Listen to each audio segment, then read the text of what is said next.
दोस्तों, आज मैं आपको माँ की ममता की स्टोरी सुनाने जा रही हूँ। तो चलिए स्टार्ट करते हैं। टॉपिक है माँ की ममता।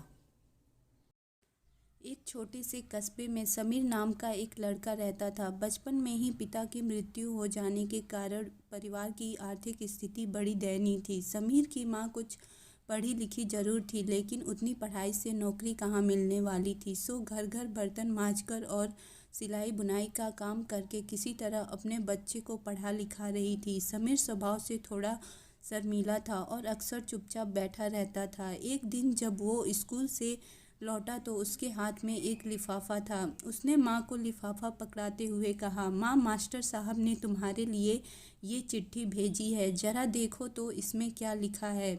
माँ ने मन ही मन चिट्ठी पढ़ी और मुस्कुराकर बोली, बेटा, इसमें लिखा है कि आपका बेटा काफ़ी होशियार है। इस स्कूल के बाकी बच्चों की तुलना में इसका दिमाग बहुत तेज है और हमारे पास इसे पढ़ाने लायक शिक्षक नहीं है, इसलिए कल से आप इसे किसी और स्कूल में भेजें। यह बात सुनकर समीर को स्कूल न जा सकने का दुख तो हुआ, पर साथ ही उसका मन आत्मविश्वास से भर गया कि वो कुछ खास है और उसकी बुद्धि तीव्र है। माँ ने उसका दाखिला एक अन्य स्कूल में करा दिया। समय बीतने लगा। समीर ने खूब मेहनत से पढ़ाई की और आगे चलकर उसने सिविल सर्विसेज परीक्षा भी पास की और आईएएस ऑफिसर बन गया।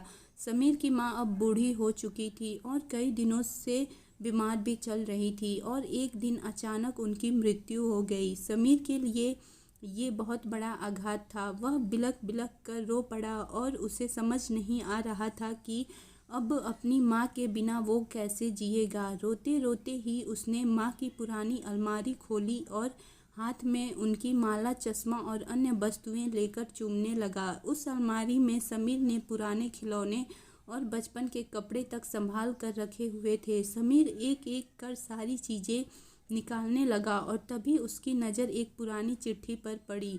दरअसल ये वही चिट्ठी थी जो मास्टर साहब ने उसे 18 साल पहले दी थी। नम आंखों से समीर उसे पढ़ने लगा।